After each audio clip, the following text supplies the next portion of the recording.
Amen. And I want to thank first Pastor Stocky for the opportunity to preach tonight. And you're there in Genesis chapter number 1. Now I know as a preacher, when you are preaching through a very familiar passage in the Bible like Genesis chapter number 1, there's like a fear that most of the people in the church, especially in a kind of church like this where most people read their Bibles, that it seems like everybody knows this chapter in the Bible. Like who hasn't read, Genesis chapter number 1. But I want you to understand that, I don't feel that way even though I'm preaching in a very familiar passage, because of the fact that I believe that Genesis chapter number 1 is really incomparable compared to other, even in the other parts of scriptures. I would say it's incomparable in a sense because of the fact that the way it was written was it so simple, right? But the truth that it's actually giving us is so, it's really unfathomable for our brain to process, because it talks about the beginning of the universe. And I think that, even though the way the Genesis chapter 1 was written, that if you're going to read it, it's really a simple read. It's not really complicated.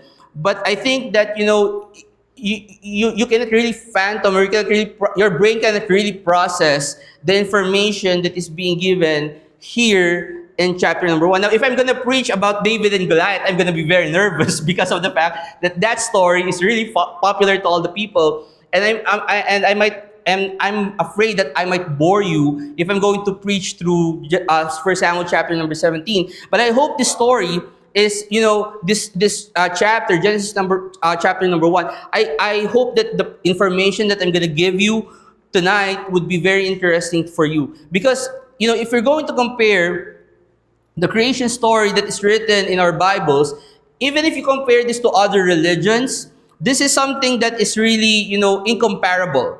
Because of the fact that if you're going to look at, for example, Islam in the book of Quran, now obviously Muslims believe that, and they're going to say that they believe in a 6 literal day creation. But nowhere in the Quran can you see a specific chapter dedicated on teaching how God created the world and everything in it in 6 literal days. In fact, if you're going to ask a Muslim scholar, they don't believe that the 6 days there are literal 24-hour days. They believe that it's a period of time and things like that. So it's not really, the same with what Christians believe. Now, if you're asked a Jew, they would say that, hey, we believe we have the same, book in the Bible. But obviously, if you talk to a rabbi, they would say that the stories in Genesis are allegorical and they are not literal. So it doesn't even bear, anything.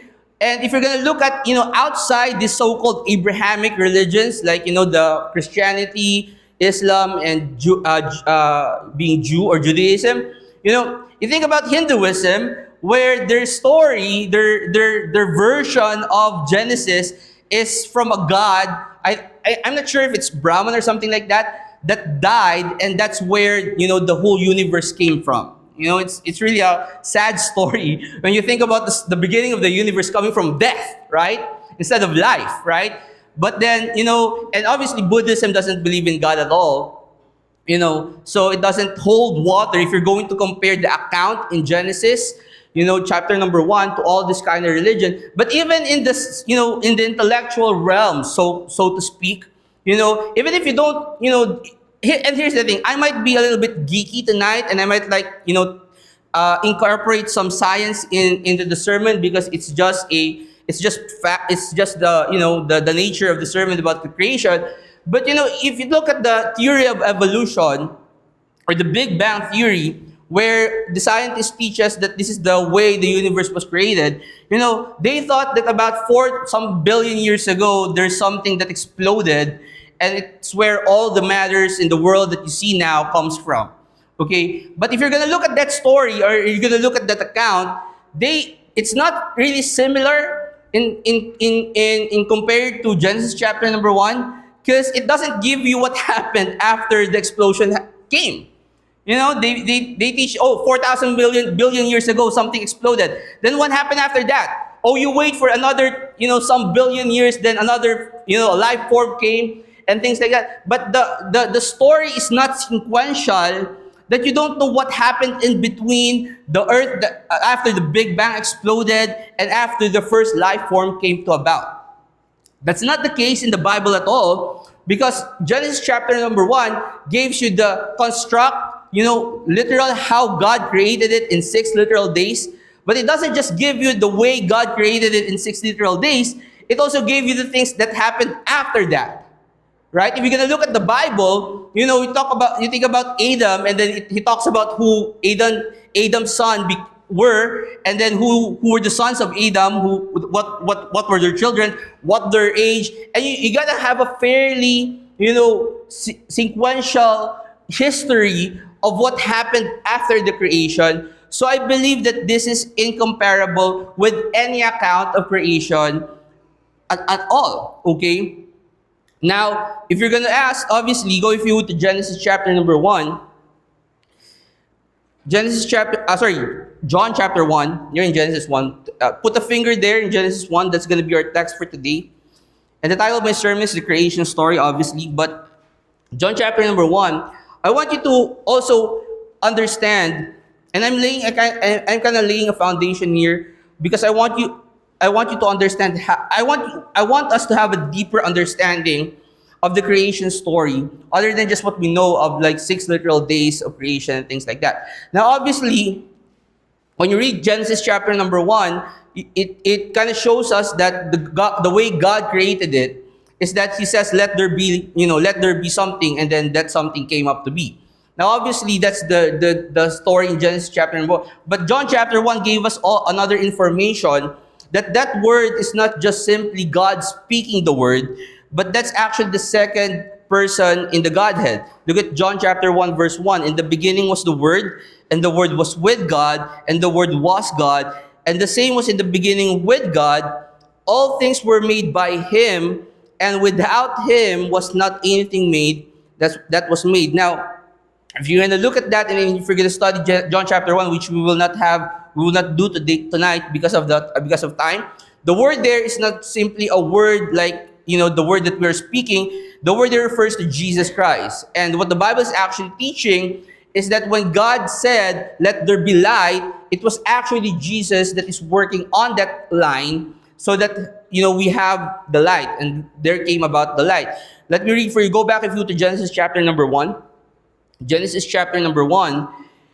Let me read for you Ephesians 3 verse 9. It says, and to make all men see what is the fellowship of the mystery, which from the beginning of the world hath been hid in God, who created all things by Jesus Christ. So what the Bible is actually teaching is that when God created the whole universe in 6 literal days, it was actually through Jesus Christ. It is for His glory. And what I want you to see is that the underlying theme of this story in creation actually points us later on to Jesus Christ. Okay, and I'm going to explain that later on.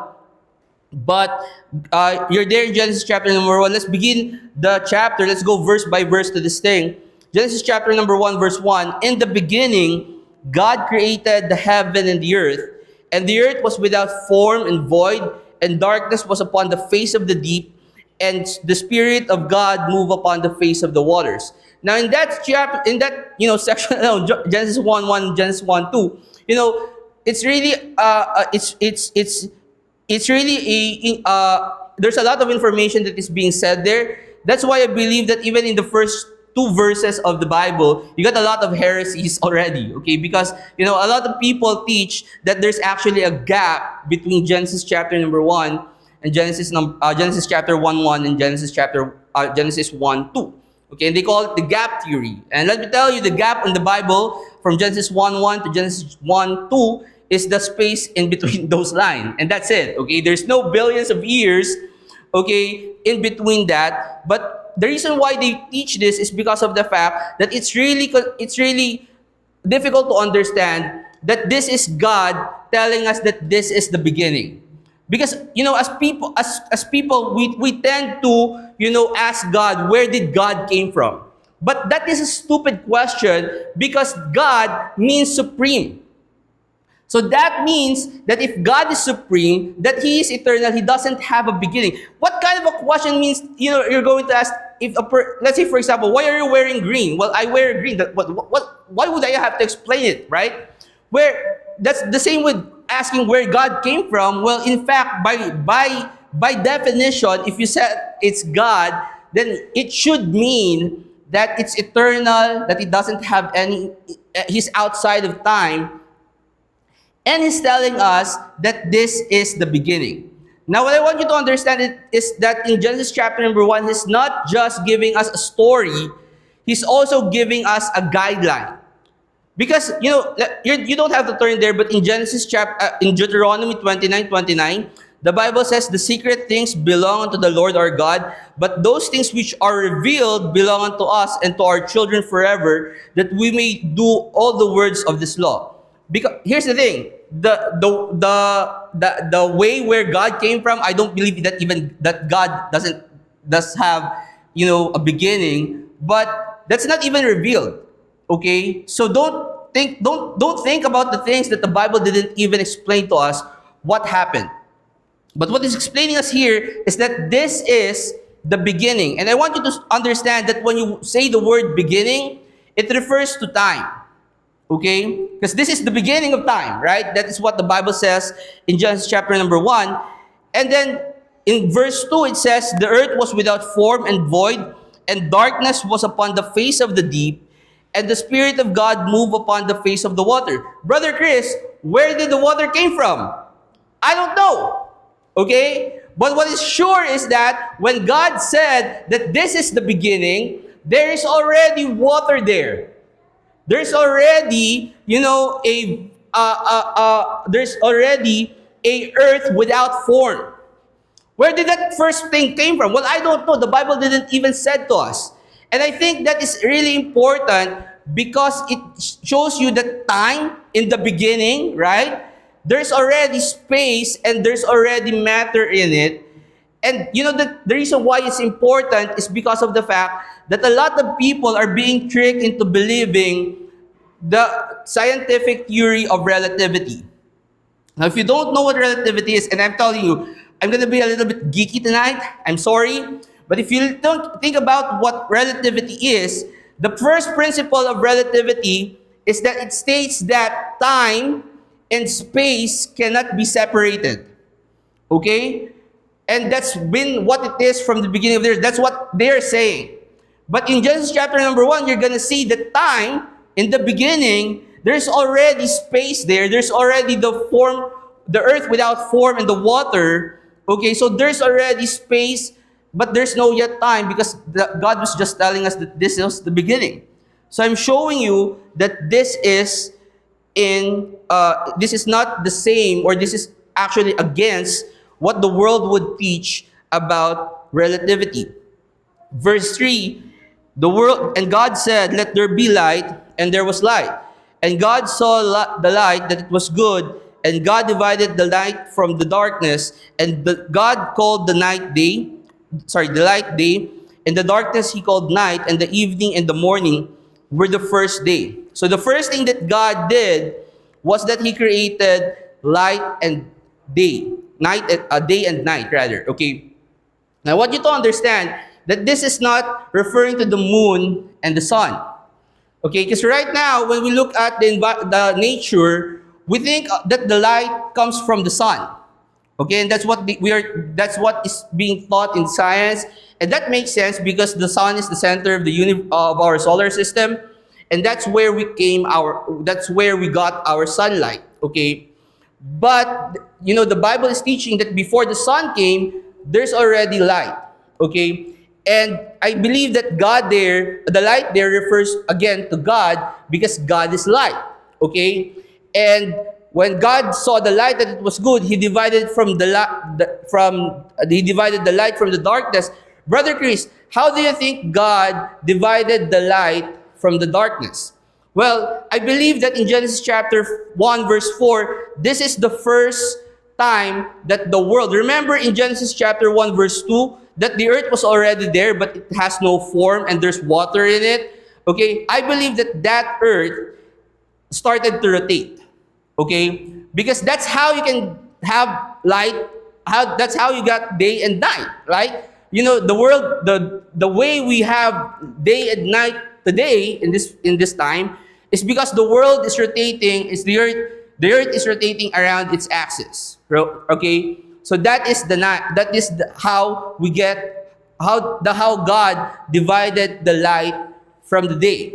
Okay, and I want you to understand. I also want you to see here that God actually gives us different, meaning of the word day. Because look at verse number 5. He says, God called the light day.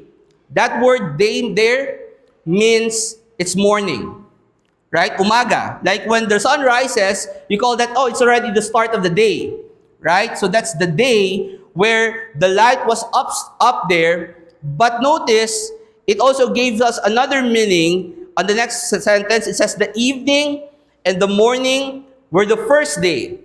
So the day there, the first day in verse 5 is, I believe, means morning. And the second day there means a 24-hour day. Because day, think about our day right now, right? It doesn't necessarily mean that when you have morning, it starts from 5 o'clock to 5 p.m. in the morning. That doesn't usually happen. Sometimes there are days where, the sun is shorter, the day is shorter, and the night is longer. And there are times where the day is longer. Like, for example, today, 6 o'clock is still, a bit, light. It's not yet dark. It's not super dark outside when it's 6 o'clock. But when you compare it to like September to December, 6 o'clock in the afternoon is super dark already, right? So that's the difference between there. And what's the lesson? Go if you would to Ephesians chapter 5. Ephesians chapter 5.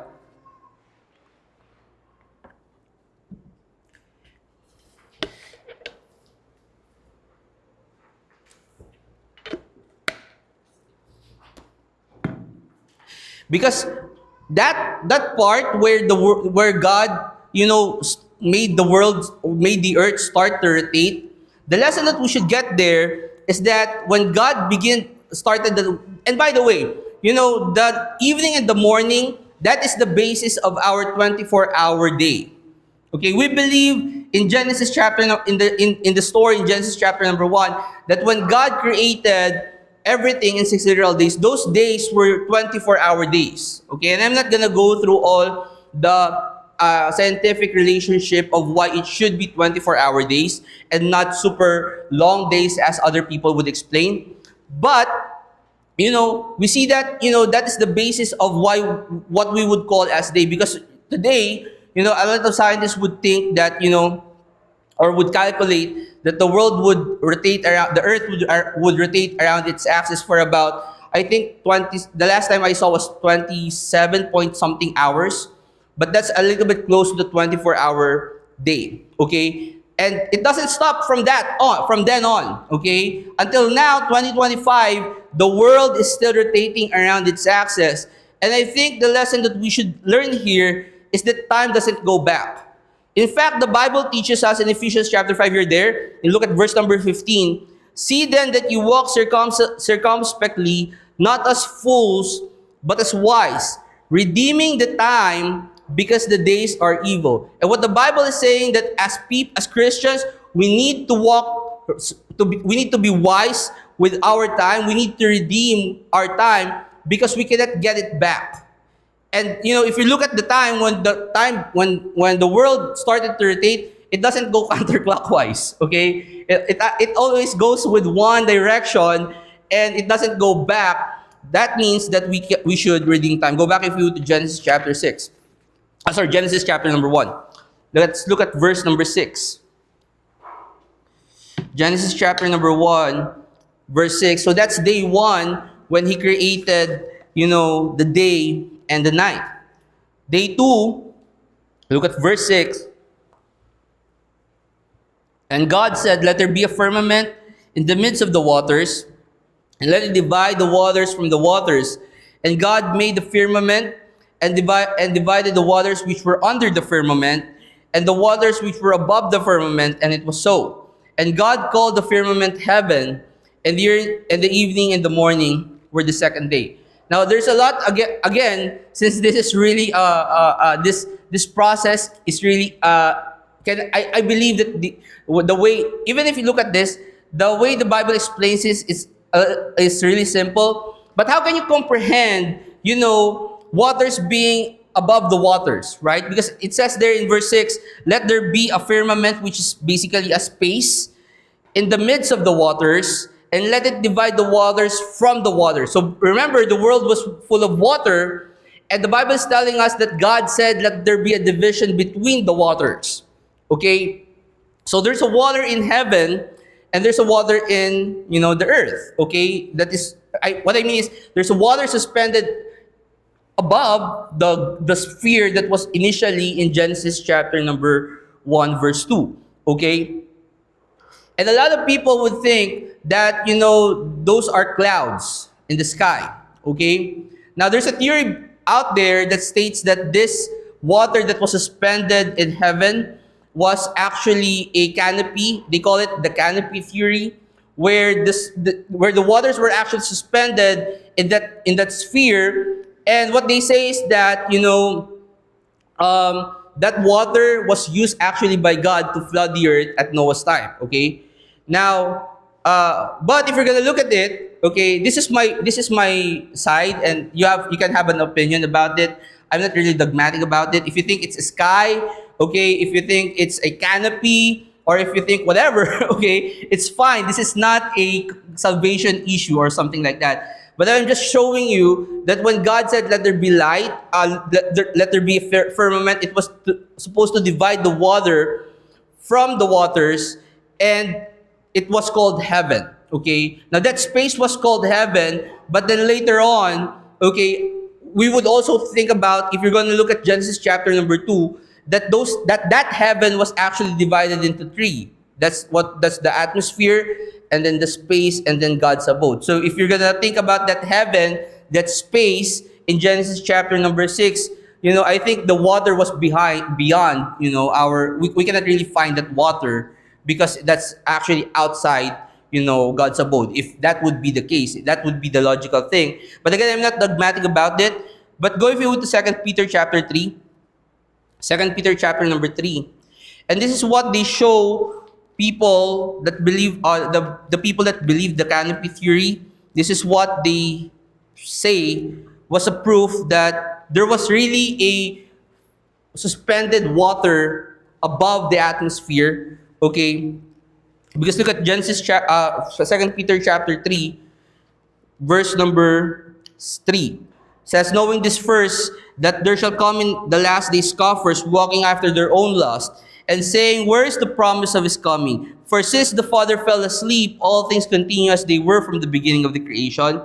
And what the Bible is saying is that these people, these scoffers, what they're saying is that the world, from then on, from the start of the creation until now, they are the same. Okay? That there's no change from what was before during the creation until today. Okay? That's what it's saying in verse number 4. In verse number 5, it says, for this they are willingly are ignorant of, meaning they don't know this, that by the word of God the heavens were of old, meaning that was past, and the earth standing out of the water and in the water, whereby the world that then was, being overflowed with water, perish. So what it's saying is that there was water, okay, and in that water, okay, that was that was used actually to overflow to overflow that previous earth. But then verse 7, but the heavens and the earth, which are now by the same word, are kept in store, reserved unto fire against the day of judgment and perdition of ungodly man. But what I believe the Bible is saying in 2 Peter chapter 3 is that there's a flood that came into the earth, and a lot of people are scoffing at that flood. And so, you can develop whatever you think about Genesis chapter number 1, verse 6. If there's really a canopy theory, I'm not really sure about it. But what I would think about it is that if that if that water was suspended above the firmament, which is the heaven, and that heaven was divided into three, probably that water we will never know where, because it's actually outside of our understanding. It's probably outside of, unless it would be probably the heaven where God lives, maybe would be something that is just used to have, and it's not really above the atmosphere, which is probably true. But go, if you would, to Genesis chapter 3. Genesis chapter number 1. Let's look at day 3. Genesis chapter number 1. Let's look at day 3. So you see that this is something that, I don't think a lot of Christians would agree on how to interpret Genesis chapter number 1. Because as I have said, the thing that I want you to understand is that this passage of the Bible, even though it was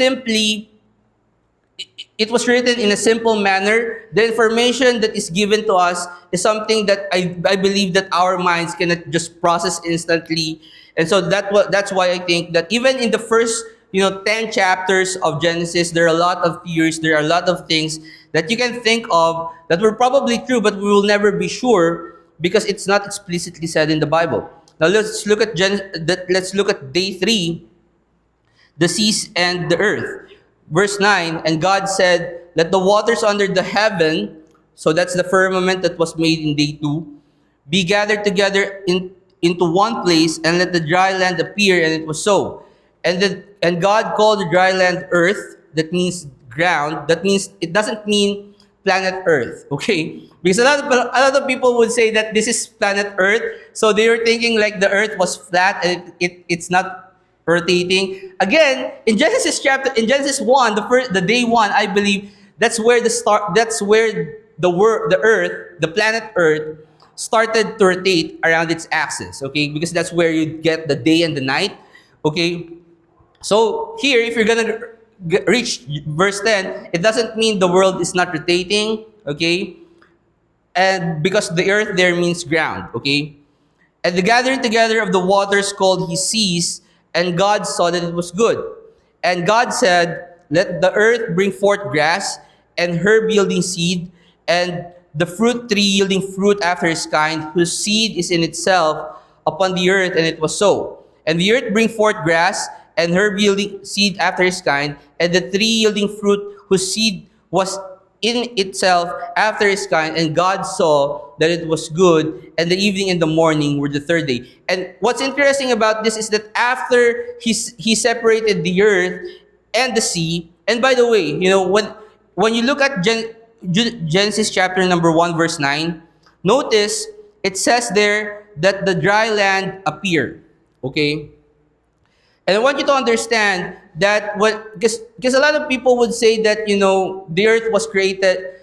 What I believe is that when the earth was without form and void, it was filled full of water, and the earth is the ground. I mean the land is just below the sea level, so that nobody can see it, because it says there that the land appeared. Okay, it doesn't say that God created actually the land.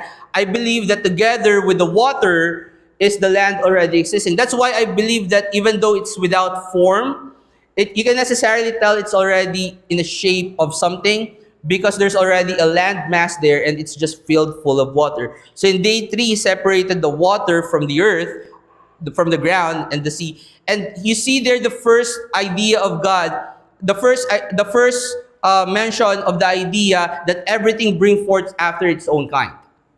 Okay, that's where you see that in Genesis chapter 1 verse number 11. And I think that's important because of the fact that a lot of people would think that you can get another fruit from another tree. And what I remember from this passage is when Jesus said that you cannot get a good fruit from a bad tree.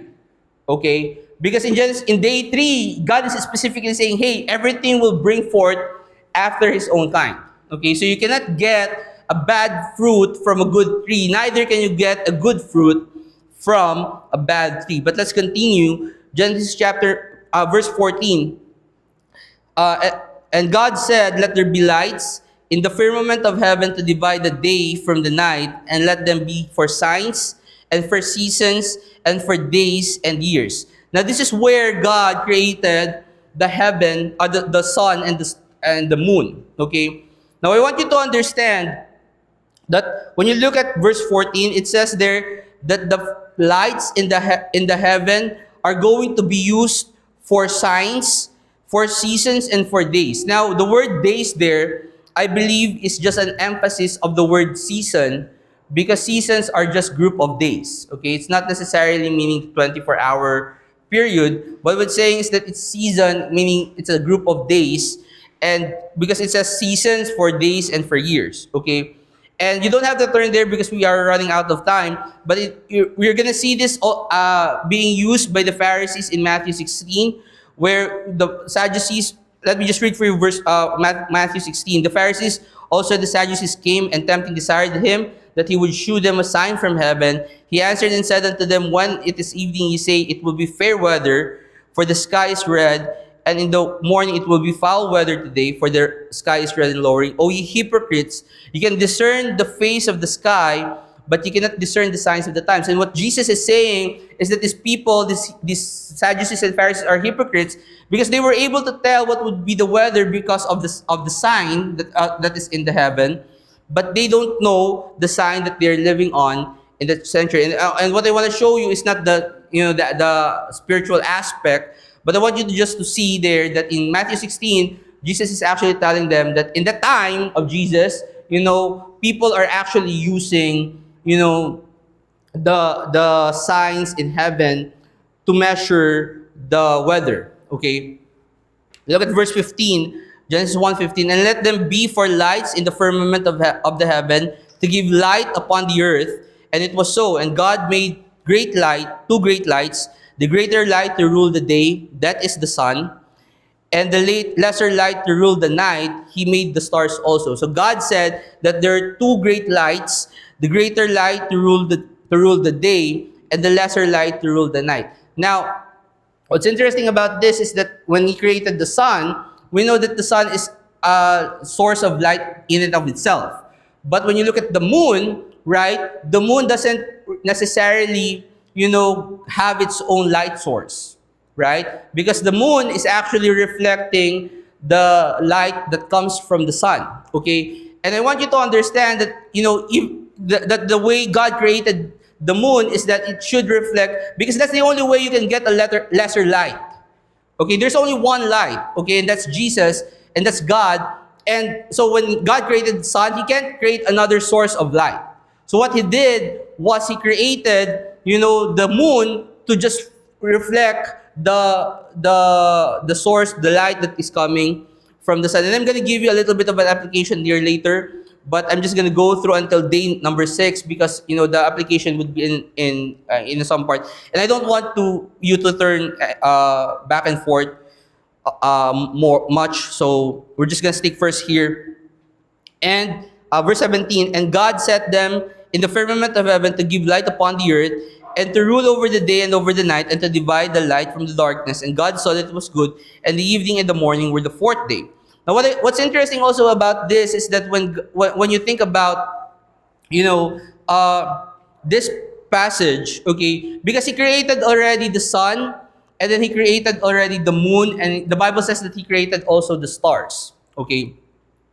Now, and the reason why He said it, the reason why the purpose of the sun and the stars is for it to become, it's not just to rule the night and the day, or the day and the night, but it's also for seasons, right? It's also to be a sign for seasons and for days and for years, okay? And I believe what God is showing us here, and again, the reason why, if you're going to look at the pattern of how God does it, He designed it in such a way that it will never be repeated again, because it will never be repeated again.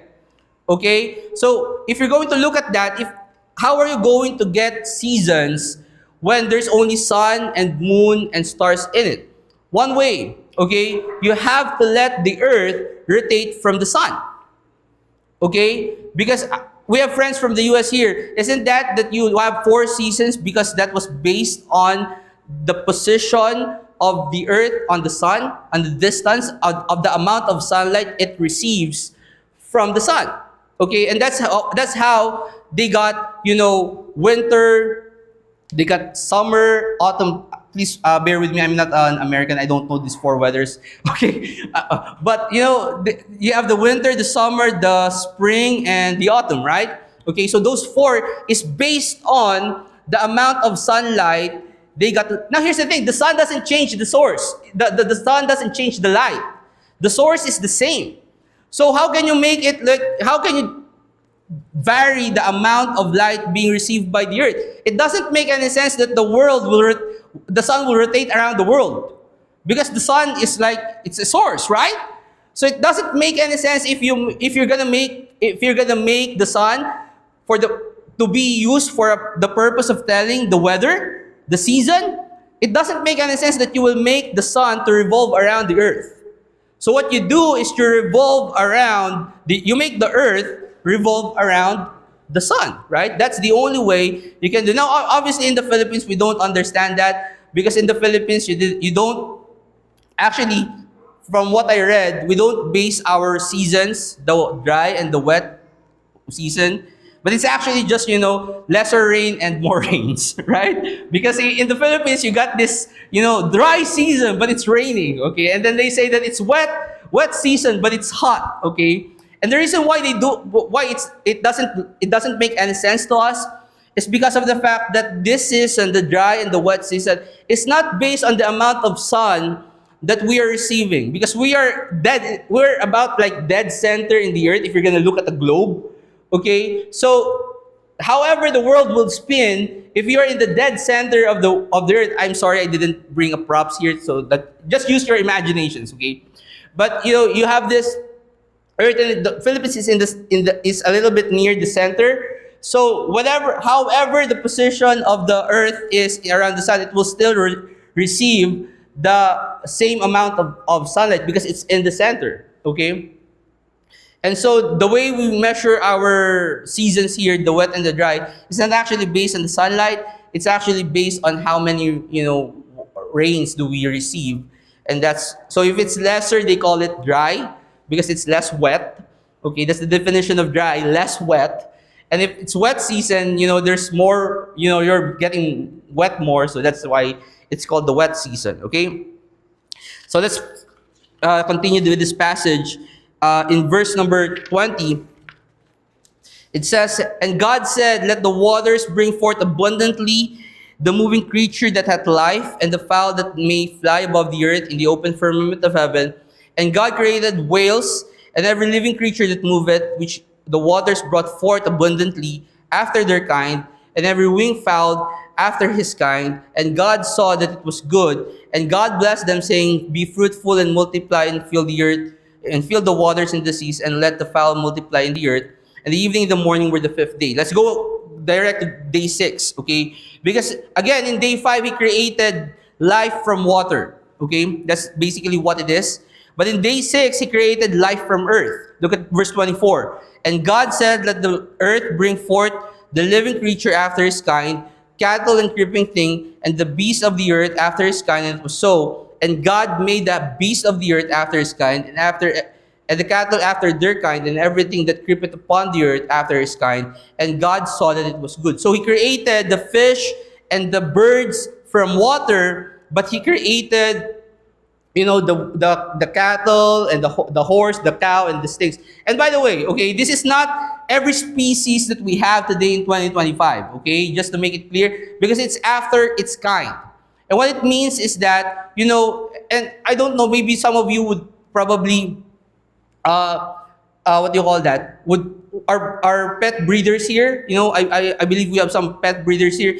And a Chihuahua and a Great Dane would be probably on the same, would probably be in the same species, but it's also under the same, it's also have the same genes with a wolf, for example, because dogs and wolf are like similar in structure. So that would be considered kind. Okay, so it's not necessarily a species, because a species would be a dog and a wolf and something like that, but they're all categorized into one kind. Okay, an animal that barks. Okay, that's the kind. Okay, or the animal that howls. Okay, so that's their kind. Okay. So, and for example, the donkey and the horse and things like that, and the zebra, you can actually crossbreed these animals. So you people will say that they are different species, but they're actually the same kind. Okay, so it's not about the species; it's about the kind. Okay, now go if you would to First Corinthians chapter 15. First Corinthians chapter number 15. Because you might ask, Brother Chris, why did God created the birds from the waters, and why did God created the earth from, or the cattle from the earth? Well, actually, First Corinthians chapter 15 explains to us that these animals, these species, they have different flesh. Look at verse number 39. First Corinthians chapter number 15. Look at verse number 39. The Bible reads, all flesh is not the same flesh. Notice that. And if you're thinking like, because if you think about it, if you already eat a meat, because here's the thing, compare it, if you're eating a meat of a pork, compare it to a meat of the fish. Okay, because the pork is, according to the Bible, the pork came from the ground, and the fish came from water. Okay, and the Bible is explaining in verse number 39, all flesh is not the same, but there is one kind of flesh of men, another flesh of of beast, another of fishes, and another of birds. There is also, and this is the application I wanted to show you a while ago in day 4, when when God said that He created the sun and the moon, because in verse number 40 it says there are also celestial bodies and bodies terrestrial, but the glory of the celestial is one, and the glory of the terrestrial is another. And there is one glory of the sun, and another glory of the moon, another glory of the stars, for one star differeth from one another in glory. One another, sorry, for one star different from another star in glory. So what the Bible is teaching us is that these things in the world, in the celestial bodies that we would call, and the animals, they have different bodies. And if you're gonna read First Corinthians chapter number 15, the application that Paul is actually telling us here is that we're going to also receive a different body than what we have. Okay, look at verse number 42. So also is the resurrection of the dead. It is sown in corruption, it is raised in incorruption. It is sown in dishonor, it is raised in glory. It is sown in weakness, it is raised in power. And what you see here in this day 4, 5, and 6 is that there are different bodies. But if you're gonna look at it, a lot of people would consider it just one meat or just one body, like one land. I don't even know how I don't even know necessarily how the moon was able to reflect the light from the sun. Okay, but if you think about it, if you're gonna look at the moon, a lot of people would just think like it's just the same material from every asteroid. And forgive my idiot, forgive me for not knowing that, but I don't know how really that would happen. And what I'm showing you is that this thing, the picture that God is actually showing us when He created the moon, the light, and He created these animals, is that we will be having different bodies, and our spiritual body might look like something like us, but actually it's actually different. Now go back, if you would, to Genesis chapter number 1. Genesis chapter number 1. So He created fish, birds from water. He created life, the cattle, the creeping thing, the beast from earth. But when you notice Genesis chapter number 1, He also differentiate, creating man. Look at verse number 26. And God said, let us make man in our image, after our likeness, and let them have dominion over the fish of the sea, and over the fowl of the air, and over the cattle, and over all the earth, and over every creeping thing that creepeth upon the earth. And so God created man in His own image. In the image of God created He him, male and female created He them. And God blessed them, and God said unto them, be fruitful and multiply and replenish the earth, and subdue it, and have dominion over the fish of the sea, and over the fowl of the air, and over every creeping thing that creepeth upon the earth. And what I want to show you again is that God is actually differentiating us from the beast and the people, the humans, okay? And I think that the reason why that's important is because of the fact that a lot of people think that monkeys and humans are the same. Okay?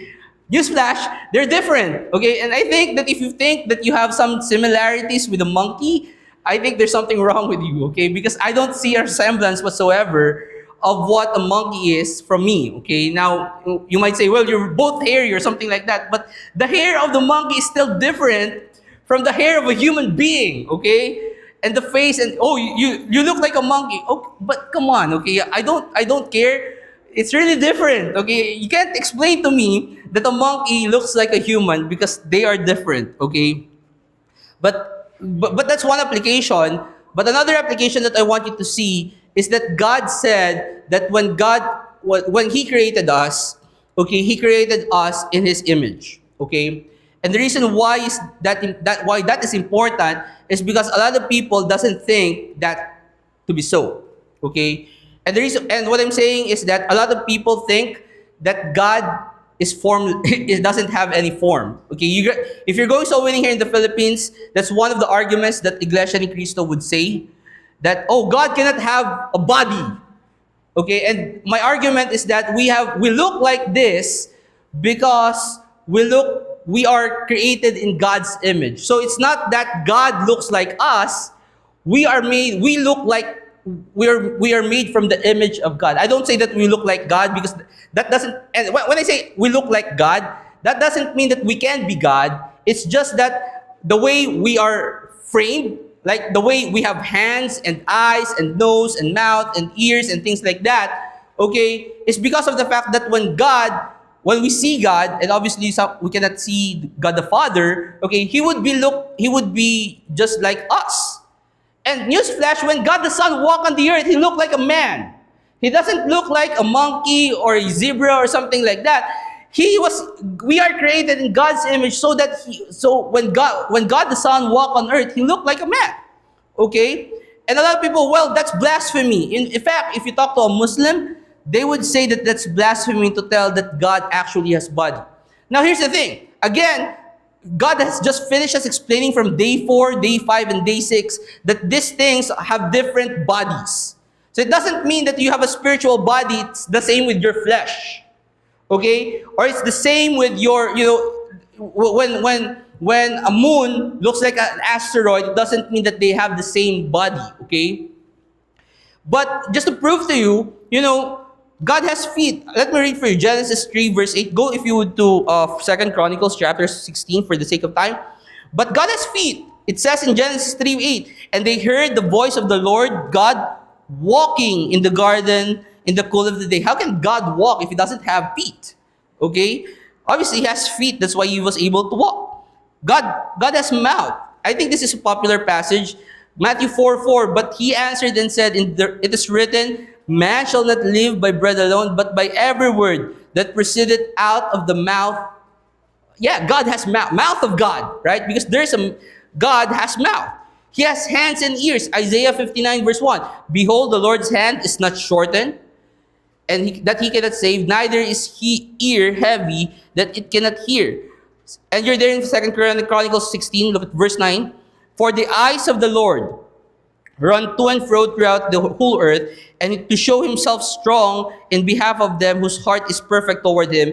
Herein thou hast done foolishly, therefore from henceforth thou shalt have wars. So what the Bible is saying is that God has eyes, and you see, God has all the features. And you know what, when you Google this, because I actually asked ChatGPT, the AI, what he thinks about this, if God has form. He thinks that, when you read these verses, it's just allegorical, that it doesn't have literal meaning. Okay, but here's the thing, okay? Why is that all the different parts of the body?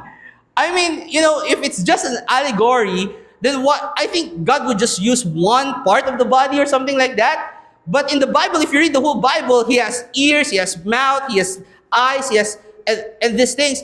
That means that God has all those parts. You know why? Because we are created in the image of God. And God, when we see God, He would be like what we look like, okay? Because we are made in the image of God. Go back if you would to Genesis 1.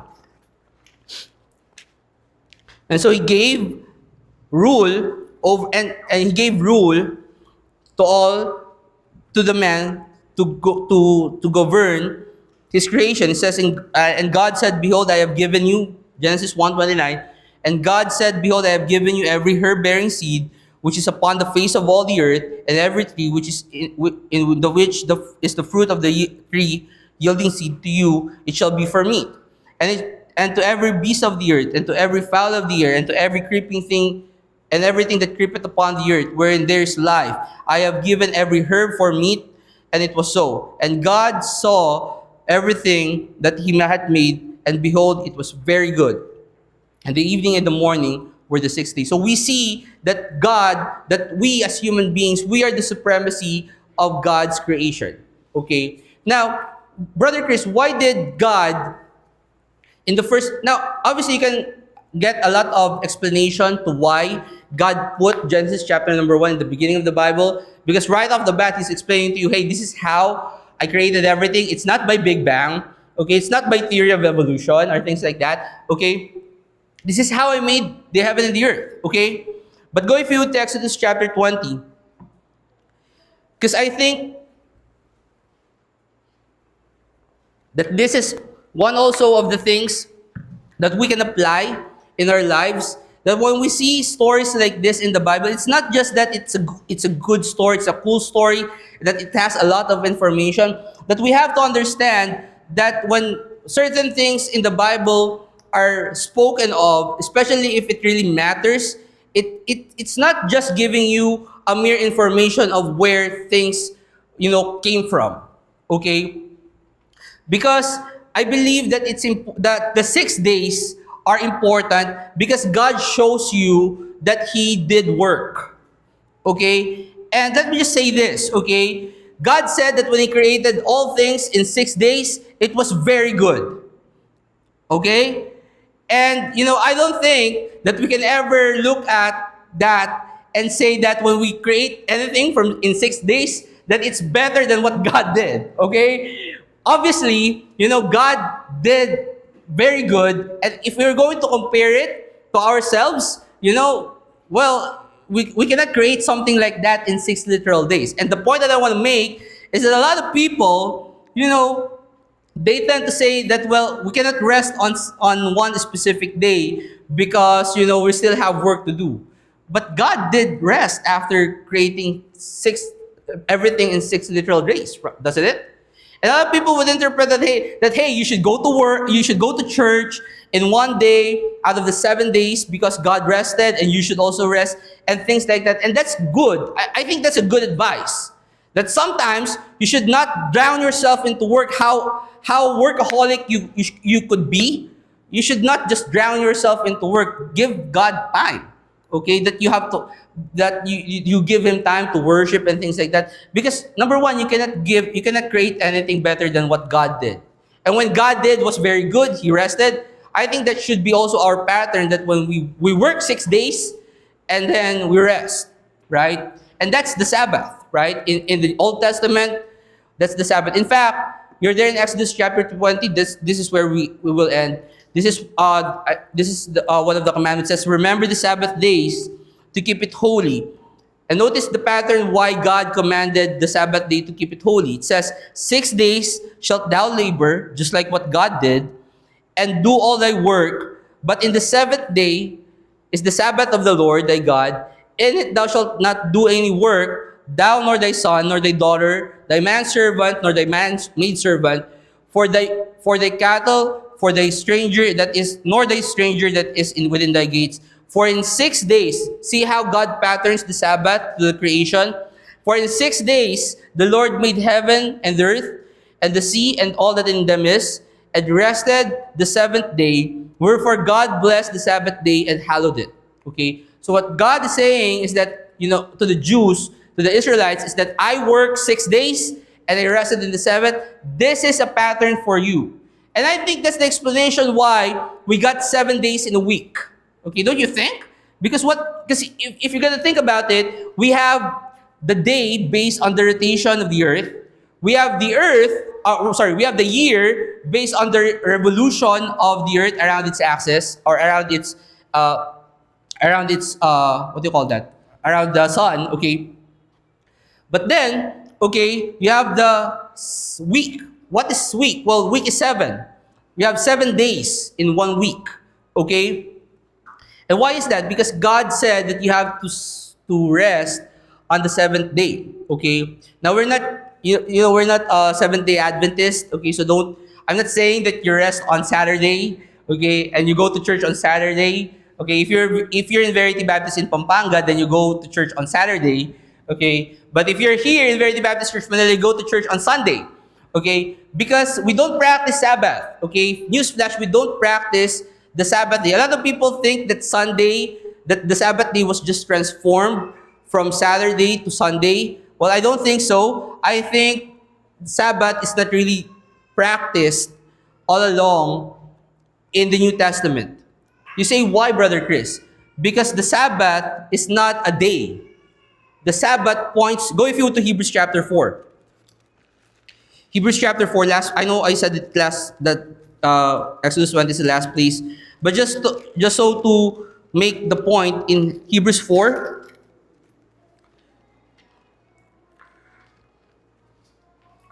notice how Paul changed the meaning of the word Sabbath being a day to Christ. It says in verse number 1, let us therefore fear lest a promise being left us of entering into his rest, that's the Sabbath, any of you should seem to come short of it. For unto us the gospel preached as well as unto them, but the word preached did not profit them, but being mixed with faith it in them was that heard it. For we which have believed do enter into rest, as he said, as I have sworn in my wrath, if they shall enter into my rest, although the works were finished from the foundation of the world.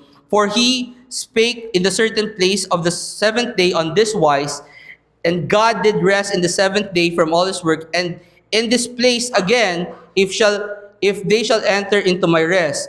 Saying therefore it remaineth that some must enter therein, and they to whom it was first preached entered not in because of unbelief. Again, he limited a certain day, saying in David today, after so long a time, as it is said today, if you will hear his voice, harden not your hearts.